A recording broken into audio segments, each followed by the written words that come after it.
Hello all, good morning. എല്ലാവരും സുഖമായിട്ടിരിക്കുന്നോ? ഇന്നത്തെ എൻ്റെ മോർണിംഗ് വ്യൂ അല്പം ലേറ്റാണ്. അല്പം എന്നല്ല, കുറച്ചധികം ലേറ്റ്. വേറൊന്നുമല്ല, റീസൺ ഞാൻ ഉറങ്ങിപ്പോയി, അത് തന്നെ കാരണം. സോ ഇന്നത്തെ എൻ്റെ മോർണിംഗ് വ്യൂവിൽ ഫോഗൊക്കെ കുറവായിരിക്കും. സൺറൈസാണ് കാണാൻ പറ്റിയത്. സൺറൈസ് എന്നൊക്കെ പറയുമ്പം ഭയങ്കര വേഗമായിട്ട് ദാണ്ട് ഇങ്ങനെ ക്ലൗഡ്സിൻ്റെ ഇടയിൽ ഒളിച്ചിരിക്കുന്ന ഒരു സൂര്യനെയാണ് കാണാൻ പറ്റിയത്. അതുപോലെ തന്നെ ഞാൻ ഇഷ്ടപ്പെടുന്ന വേറൊരു കാര്യമാണ് രാവിലെ ഈ കിളികളൊക്കെ ഇങ്ങനെ അവരവരുടെ കാര്യങ്ങൾക്കായിട്ട് ഇങ്ങനെ പറന്നു പോകുന്നത്. ചില സമയത്ത് തോന്നും നമ്മളെപ്പോലെ തന്നെയാണ് അവരും. രാവിലെ എഴുന്നേറ്റ് അവരവരുടെ ഡ്യൂട്ടികൾക്ക് പോകുന്ന പോലെ ഒരു ഫീലാണ്.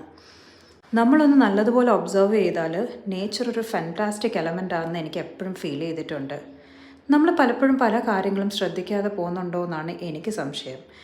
നമുക്ക് ചുറ്റുമുള്ളത് ഒന്ന് നന്നായിട്ട് ഒബ്സർവ് ചെയ്താൽ എന്തോരം കാര്യങ്ങളാണ് നമുക്ക് പഠിക്കാൻ പറ്റുന്നത്. നമ്മുടെയൊക്കെ കുട്ടിക്കാലത്ത് നമ്മൾ കൂടുതലും മണ്ണിൽ കളിച്ചും പാടത്ത് കളിച്ചും പറമ്പിൽ കളിച്ചും ഒക്കെ വളർന്നതായതുകൊണ്ട് പല കാര്യങ്ങളും നമുക്ക് അടുത്തറിയാമായിരുന്നു. ഇപ്പോഴത്തെ കുട്ടികൾക്ക്, എൻ്റെ മക്കളുടെ ഉൾപ്പെടെയുള്ള കാര്യങ്ങളാണ് ഞാൻ പറയുന്നത്, അവർക്ക് പല കാര്യങ്ങളും അറിയത്തില്ല. ഞാൻ എൻ്റെ മക്കളെ കൊണ്ട് നാട്ടിൽ പോകുമ്പം പല കാര്യങ്ങളും ഇപ്പോഴും അവർക്കൊരു അത്ഭുതമാണ്.